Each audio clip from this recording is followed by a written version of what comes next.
Break के बाद आपका स्वागत है। आप देख रहे हैं राजधर्म। राजधर्म में अब बात करेंगे भगवान राम के बाद अब भगवान कृष्ण के काम की बारी आ गई है और इस बार प्रधानमंत्री नरेंद्र मोदी मथुरा नहीं जा रहे बल्कि एक ऐसी जगह जा रहे हैं जिसे सनातन का मैग्नेट कहा जाता है, जिस जगह का सीधा असर 468 सीटों पर पड़ता है। जी हाँ, हम बात कर रहे हैं द्वारकाधीश की। प्रधानमंत्री नरेंद्र मोदी द्वारकाधीश जा रहे हैं। कहा तो ऐसा जा रहा है कि द्वारकाधीश में कुछ ऐसा बड़ा होने जा रहा है या फिर ऐसा कुछ बड़ा हो गया है जिससे सनातन वोटर्स का मीटर हाई हो जाएगा। कैसे, इस रिपोर्ट में समझाते हैं। राम काज तो हो गया, अब कृष्ण की खातिर मन बेचैन है। काशी भी सजाई है, महाकाल भी सजाया है, अब कान्हा का घर सजाएंगे। मथुरा भी आएंगे, द्वारिका भी जाएंगे।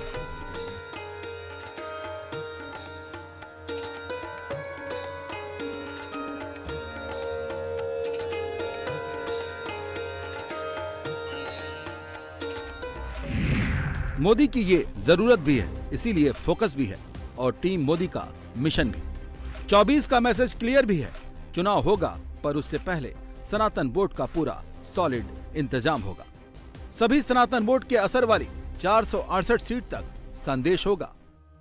सनातन वोट की कृपा के लिए सब काम हो रहा है।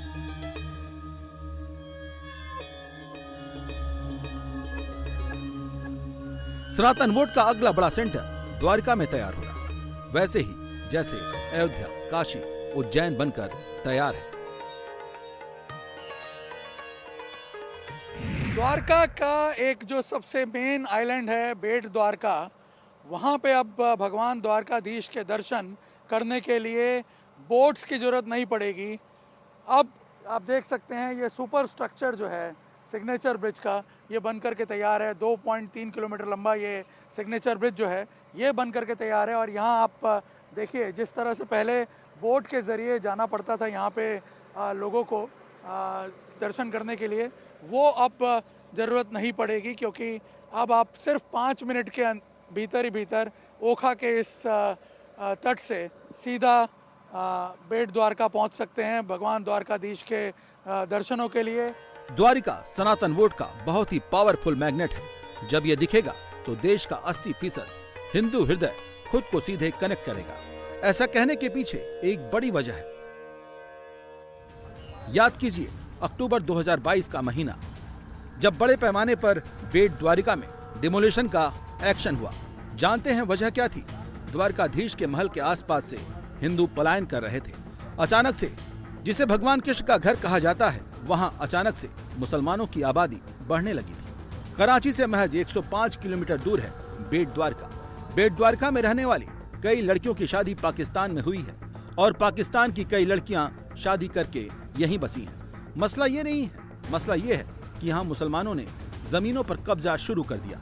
मज़ारें बना दी, दरगाह बना दिए गए। करीब 1 लाख वर्ग फीट सरकारी जमीन पर कब्जा कर लिया गया। 7 मज़ारें समेत 100 से ज्यादा अतिक्रमण हटाए गए। ये बेट द्वारका जो है कराची से सिर्फ 100 किलोमीटर जितना दूर है। ये हमारी आंतरिक और दरियाई सुरक्षा के हिसाब से बहुत ही महत्वपूर्ण एक जो है एरिया पड़ता है, टापू है। इसी हिसाब से जो है लगभग 1.25 साल पहले सरकार ने यहाँ एक जो गैर कायदेसर दबाण है और जो लोकल तंत्र है, गैर कायदे दबाण हटाने के लिए एक मुहिम चालू की थी और 21 दिवस तक लगातार सतत हमारी ये मुहिम चली थी। इसमें हमने 262 जितने स्ट्रक्चर्स भी डिमोलिश किए थे। तब ये एक पुल से जुड़ा हुआ नहीं था, तो एक आइसोलेटेड एक टापू था, इसलिए यहाँ पर ये सब मुहिम जो है शांति व्यवस्था के साथ करना एक चैलेंजिंग था।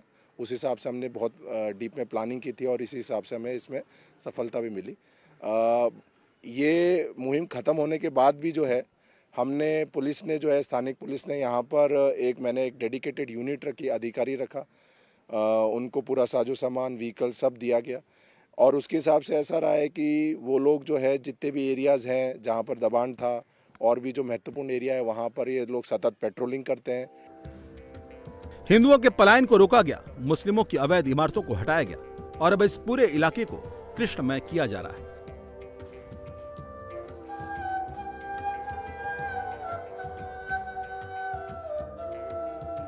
द्वारका और बेट द्वारका के 40 वर्ग किलोमीटर के पूरे इलाके को नई पहचान दी जाने वाली है और इसके पीछे पूरा विजन प्रधानमंत्री नरेंद्र मोदी का है। कैसे द्वारिका को एक बड़ा रिलीजियस टूरिज्म डेस्टिनेशन बनाना है, इसका सबसे पहला सिंपल ये है। द्वारका और बेट द्वारिका, जहां कृष्ण का महल है, उसको जोड़ने वाला 2.3 किलोमीटर का सिग्नेचर ब्रिज। पहले तो ये ब्रिज का प्लानिंग एक नॉर्मली ब्रिज था जो ओखा से बेट द्वारका को कनेक्ट कर रहा था। यहाँ पे जो फेरी सर्विसेज चल रही है उसकी जगह पे एक व्हीकुलर ब्रिज की रिक्वायरमेंट थी काफ़ी सालों से, तो उसके ऊपर पहले प्रोजेक्ट चला था।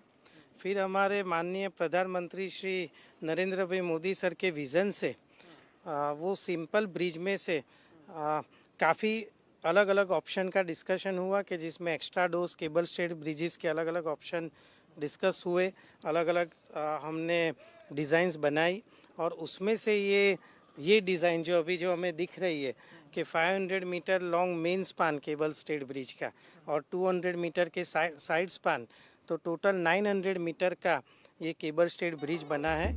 जो भी सनातनी द्वारका आएगा, बेट द्वारका जाएगा, उसका कृष्ण के विचारों से सीधा साक्षात्कार होगा।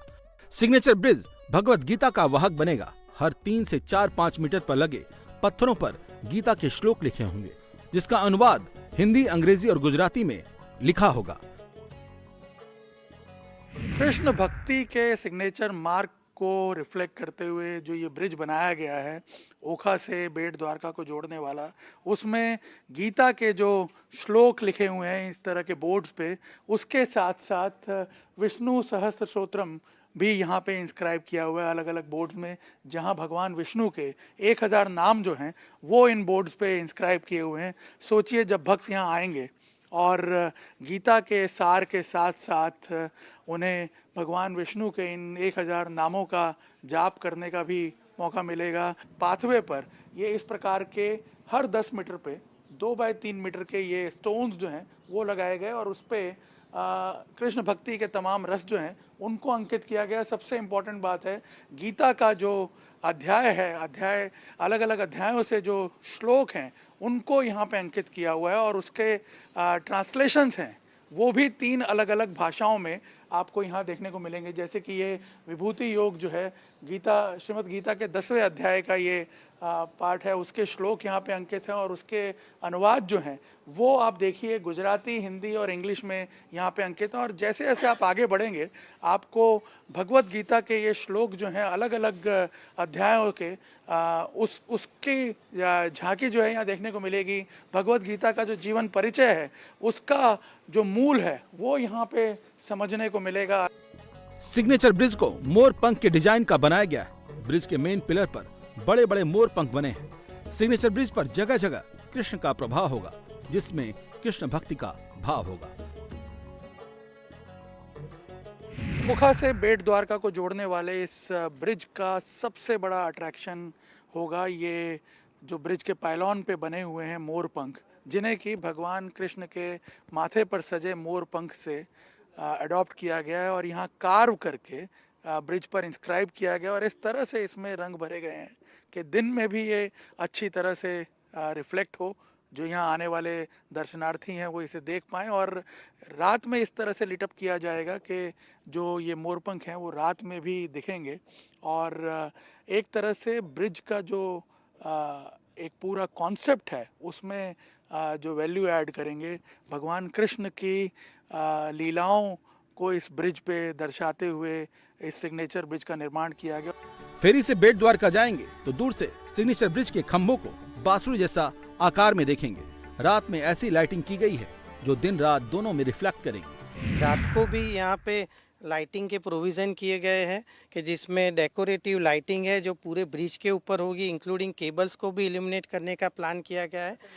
हाँ, उसको भी इल्यूमिनेट करेंगे। साथ में दोनों पायलॉन के ऊपर भी लाइटिंग होगी और उसके साथ 3D होलोग्रामिक इमेज भी बनाएंगे, तो जिससे भगवान कृष्ण की और रिलेटेड इमेजेस, तो उससे ये रात के टाइम पे जब भी विजिटर्स यहाँ पे पेडेस्ट्रियन यहाँ पे जब वॉक कर रहे हैं या दोनों साइड पे बैंक पे भी खड़े हैं तो they can visualize all the illumination during the night time. हर तरफ कन्हैया की छवि नजर आएगी। अब जब ऐसा होगा तो सनातन का माहौल भी बनेगा। तारीख तो नहीं आई है, लेकिन उम्मीद है कि प्रधानमंत्री मोदी सनातन के सिग्नेचर को इसी महीने इनॉग्रेट करेंगे।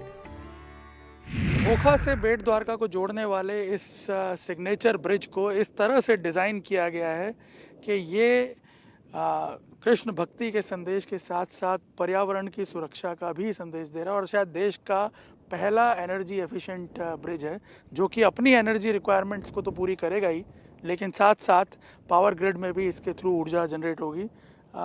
ये जो ब्रिज है इसके दोनों जो वॉकवेज बने हुए हैं उन वॉकवेज की छत पे इस तरह से सोलर पैनल्स लगे हुए हैं जिनसे करीब 1 मेगावाट एनर्जी जो है, ऊर्जा जो है वो जनरेट होगी, जिससे इस ब्रिज की जो ये स्ट्रीट लाइट्स लगी हुई हैं या जो रात में लाइटिंग होगी उसकी रिक्वायरमेंट तो पूरी होगी, ब्रिज की एनर्जी रिक्वायरमेंट, लेकिन साथ साथ पावर ग्रिड को भी ये जो ऊर्जा है वो सप्लाई करेगा। और आपको बता दें कि सबसे बड़ी बात, इस ब्रिज का जो पूरा डिज़ाइन किया गया है और जो पूरा रूट तय किया गया है, जो पूरा इसके कंस्ट्रक्शन के लिए जो साइट का सिलेक्शन किया गया, वो भी इस प्रकार से सिलेक्ट किया गया है कि यहाँ जो मरीन इकोलॉजी है उसको भी किसी प्रकार से डिस्टर्ब ना किया जाए। आपको बता दें ये पूरा जो रीजन है ये मरीन नेशनल पार्क का रीजन है, सबसे बड़ी मरीन नेशनल पार्क है और बड़े बड़े कोरल रीफ्स यहाँ पे अंदर हैं, लेकिन उसका पूरा स्टडी करने के बाद एक ऐसा पॉइंट यहाँ पे सिलेक्ट किया गया बीच में जिसके ज़रिए इस पूरे ब्रिज का निर्माण जो है वो संभव हो पाया। द्वारिका बेट द्वारका सज रही है, विज्ञान का साथ होगा, धर्म का काम होगा, नरेंद्र मोदी का यही तो है विजन। जब ये होगा तो संपूर्ण सनातन को भी स्वाभिमान होगा। द्वारिका वो जगह है जहां द्वारकाधीश भगवान कृष्ण का दरबार सजता था। वहां से 35 किलोमीटर दूर बेट द्वारका, जहां द्वारकाधीश सुदर्शन भगवान कृष्ण का महल है। यह हैरानी वाली बात थी कि हिंदुओं का धार्मिक स्थान, लेकिन यहाँ बढ़ गए मुसलमान। लेकिन अब अवैध लोग हटा दिए गए हैं, अतिक्रमण भी हटा दिया गया है और अब पूरे द्वारका धाम को बदलने की तैयारी है। बहुत फर्क पड़ेगा, डिमोलेशन से तो बहुत फर्क है।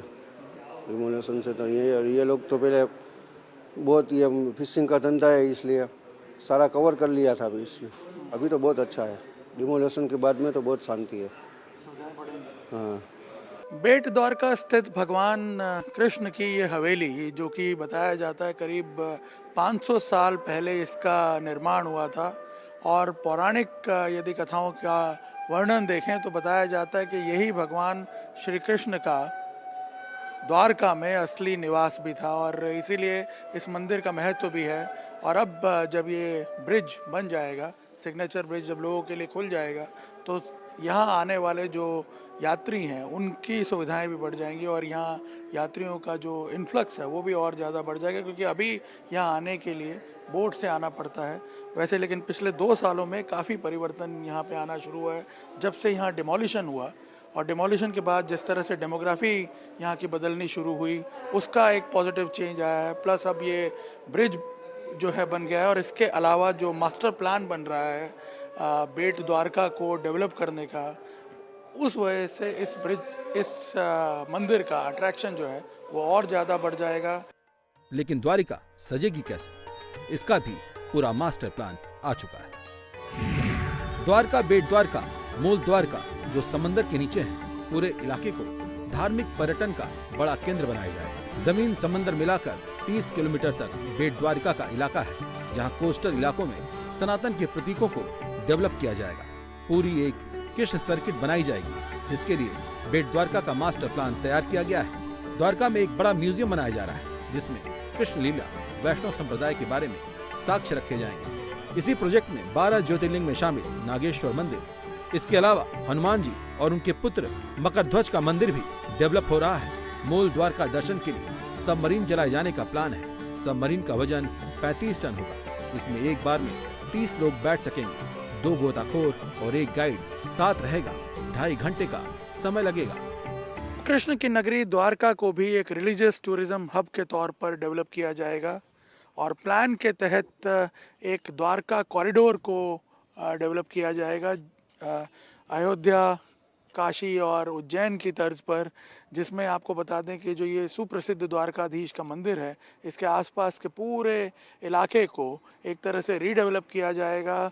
बाकायदा यहाँ पे नए स्ट्रक्चर्स होंगे, पुराने जो संकरी गलियाँ हैं उनको चौड़ा किया जाएगा और इसके अलावा यहाँ पर एक कृष्ण लीलाओं को प्रदर्शित करता हुआ एक डिजिटल एक्सपीरियंशियल म्यूज़ियम बनेगा।